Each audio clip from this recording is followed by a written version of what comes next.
Oke baik. Eh, Selamat sore Bapak, selamat sore teman-teman. Pada video kali ini saya akan membahas tugas yang ke-15, mata kuliah Sosiologi Terapan.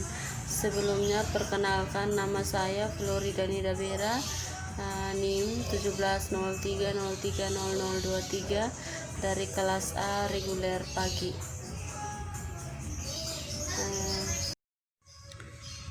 Judulnya menuju masyarakat informasi inklusif.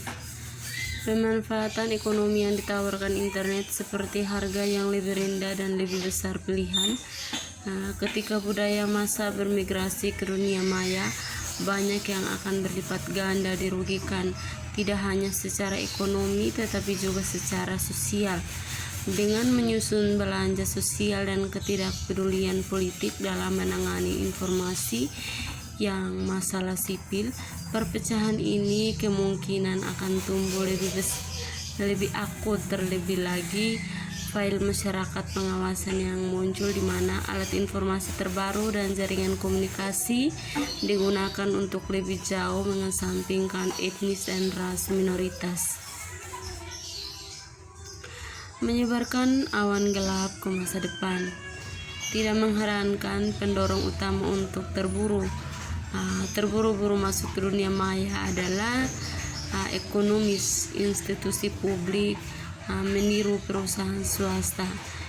IBM dan Chisos yang telah menghemat miliaran dolar melalui transaksi tanpa kertas, e-work, dan manajemen rantai pasokan virtual. Sejak pemerintahan pundi-pundi kosong, para pejabat mencari cara dengan cepat dan murah untuk bertemu kebutuhan sosial. Daripada mengeluarkan uang untuk mencetak pamflet, mungkin situs web akan melakukan. Mengapa menyelesaikan transaksi kertas ketika Anda bisa mengubahnya kepada pelanggan secara elektronik untuk sebagian kecil dari biaya? Siapa yang bisa berdebat mengambil jalan pintas ketika pemerintah tampaknya memiliki sedikit alternatif? Tidak ada yang bisa lebih jauh dari kebenaran.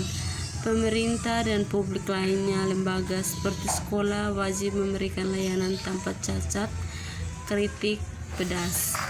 Penduduk yang secara hukum berhak atas layanan tidak dapat disangkal manfaat karena pemerintah telah menemukan cara yang lebih murah untuk menawarkannya.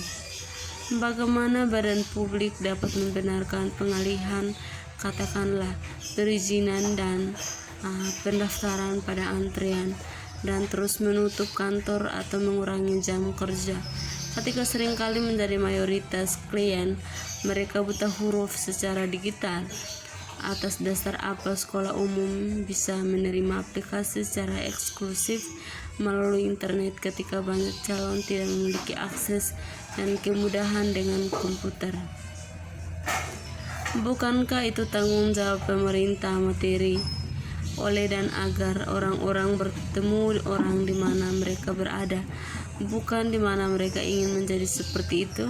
Sebuah lembaga atau lembaga yang memberikan informasi Tion dalam format PDF saja, misalnya menutup orang yang tidak mampu perangkat komputasi dengan koneksi internet dan yang tidak memiliki ekstensi keterampilan untuk menggunakan alat secara efektif. Karena semakin banyak institusi dan organisasi sekian mendigitalkan penawaran mereka, mengurangi staf, dan menutup kantor, kami dengan cepat menemukan diri kami di perbatasan baru hak-hak sipil.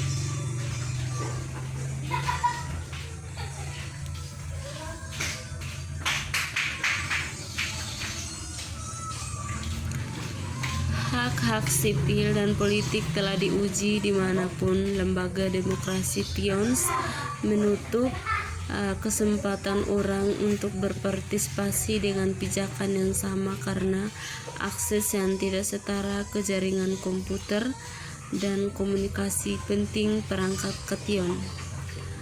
Dalam pemilihan utama Partai Demokrat di Arizona pada tahun 2000, pemilih terdaftar dengan akses internet jarak jauh diberi 4 hari ekstra untuk menjalankan waralaba.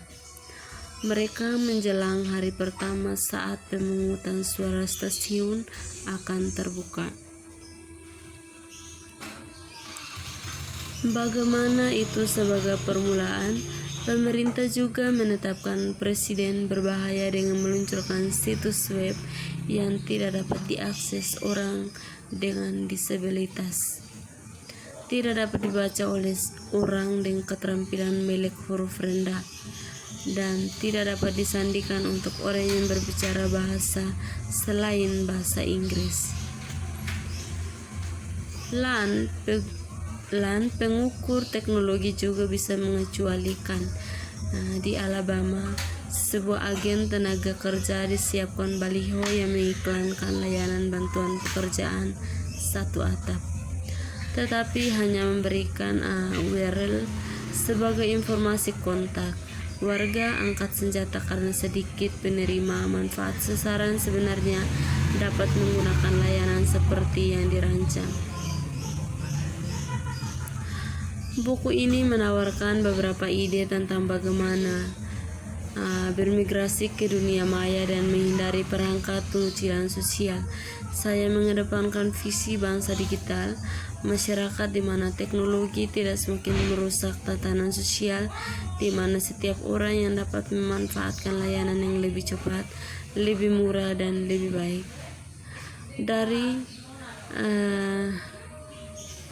Dan tentu saja teknologi bukanlah masalahnya. Bagaimana itu digunakan untuk memberdayakan atau liberate atau adalah fungsi dari tindakan manusia.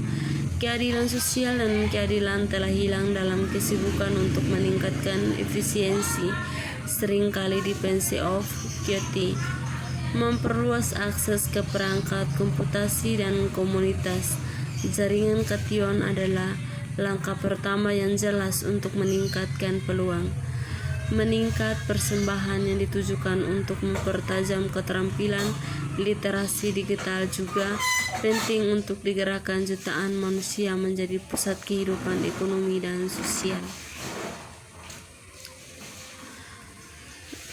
Tujuan dari bangsa digital tidak hanya untuk melakukan sesuatu dengan lebih cepat, itu untuk melakukannya berbeda, merevolusi cara kita mendidik orang, memberikan perawatan kesehatan, dan terlibat dalam pekerjaan produktif.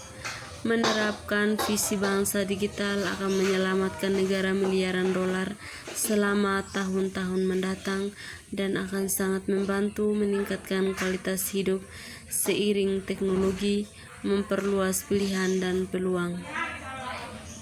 Di arena penyampaian kesehatan dan award sendiri, informasi dan komunikasi teknologi Nikaisan mengundang kita untuk menyegarkan pendekatan kita terhadap pengobatan pedesaan dan pengurangan lalu lintas.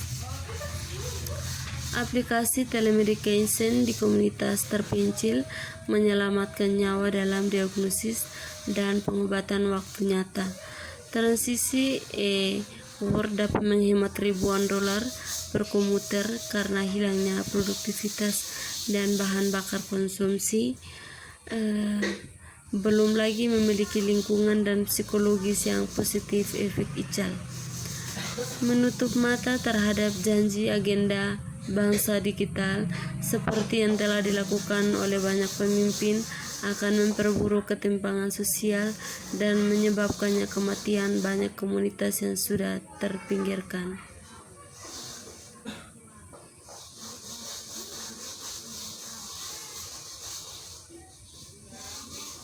Harapan saya buku ini menghidupkan kembali debat nasional tentang bagaimana kami akan menghadapi tantangan dan peluang yang ditimbulkan oleh media yang kaya dan masyarakat yang berteknologi intensif.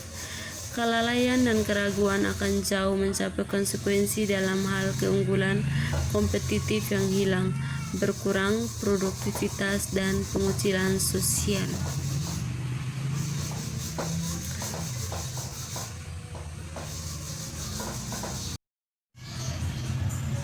Oke Bapak, itu saja penjelasan dari saya mengenai sosiologi terapan buku ke-15.